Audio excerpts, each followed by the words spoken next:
on China will now go up to 125% because China imprudently decided to retaliate against the United States. And as I said at the podium yesterday, when you punch at the United States of America, President Trump is going to punch back harder.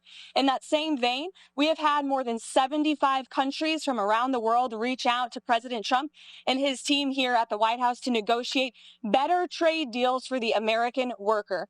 And then Treasury Secretary Scott Bessent said this. What we have ended up with here, as I told everyone a week ago, they're in this very spot, do not retaliate and you will be rewarded. So every country in the world who wants to come and negotiate, we are willing to hear you.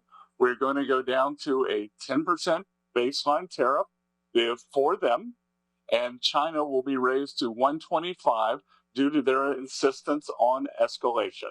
And when commenting on the tariffs outside the White House today, President Trump said last year China made $1 trillion on trade with the U.S., and that is just not right.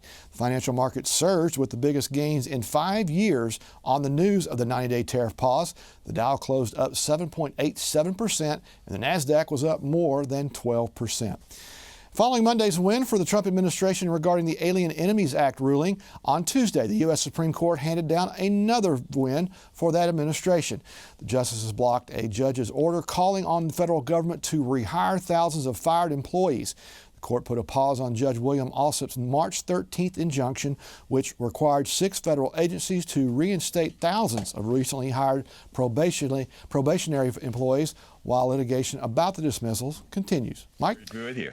All right, before we dive into everyone's favorite topic, which is income tax, by the way, since this is April, I want you to comment on President Trump raising tariffs on China to 104%, with Xi responding with 180% tariff on U.S. goods. It's all very dramatic, but what is the history of the United States with our tariffs, and will this end well for us? The second bill George Washington signed as our first president was a Tariff Act of 1798, imposing a 5% tariff on all imports. Matter of fact, that's why Alexander Hamilton, the Secretary of the Treasury, created the Coast Guard to stop countries from smuggling goods into America without paying the tariffs. The tariff taxes went on to be the #1 way the federal government financed itself. There was no income tax up until Lincoln and the Civil War. And so between 1792, 1812, it was around 12.5% tariff. Then it went up to 25 after the War of 1812. 1820 was 40%. 1860 was up to 60% tariffs. And then prior to Woodrow Wilson pushing through the first permanent income tax, it was up to 95% tariffs. Now, this caused America to have the fastest growth in the standard of living in human history. Right. During the colonial times, British didn't allow Americans to build factories, but once Americans put in tariffs, we could afford to build factories, and it created all the women could buy a bolt of cloth instead of sitting there spinning thread. It basically freed women from all these menial tasks, and it was a great plus for the country. But let me ask you about colonial there for a second there. Benjamin Franklin said the only things that are certain are death and taxes. Bill, one more certain thing is your look at the history of the United States. So tell us how we go from the Boston Tea Party and Patriots reaction to taxation to our government depending on it for revenue. Well, Lincoln, Civil War, he needed to raise $750 million to pay for the war, so he pushed through an emergency income tax, and it was repealed after the war. There's no emergency. They tried pushing through an income tax in 1892, Pollock versus Farmers Loan and Trust. The Supreme Court declared income tax unconstitutional. And then Woodrow Wilson pushes it through. It's originally a 1% tax on the top 1% richest people. Rockefeller, Carnegie's, J. Paul Getty's. Today, that would be like, we're only going to tax Zuckerberg and Soros and Larry Fink, right?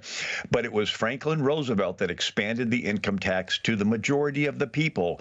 And the people were shocked, and they didn't save up money to pay it at the end of the year. So Franklin Roosevelt instituted paycheck withholding. That was an emergency effort to get money during World War II, and it stuck. So, but again, prior to Lincoln, there was no income tax. Tariffs were the main way the federal government raised money. All right, we've already upset some liberals and Democrats on this discussion. Tell us about one of their heroes, though, and he's a hero of mine, John F. Kennedy, what he said about taxes and the impact on the economy and our citizenship. So after World War II, we were helping to rebuild countries in Europe and in Japan, and they were getting brand new machinery, and they were producing stuff cheaper than what we could make it for because we're using old pre-World War II machines.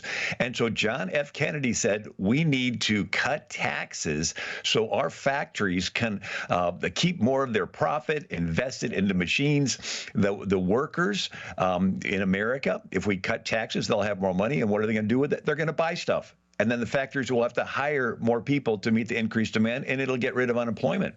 The caveat is you only give tax breaks to businesses that are located in America.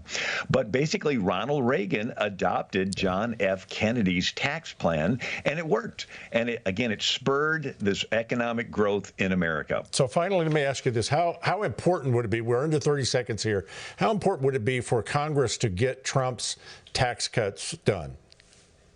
I think it's vital, and I think we might go through a couple months or a year of getting adjusted to it, but it'd be like Milei in Argentina.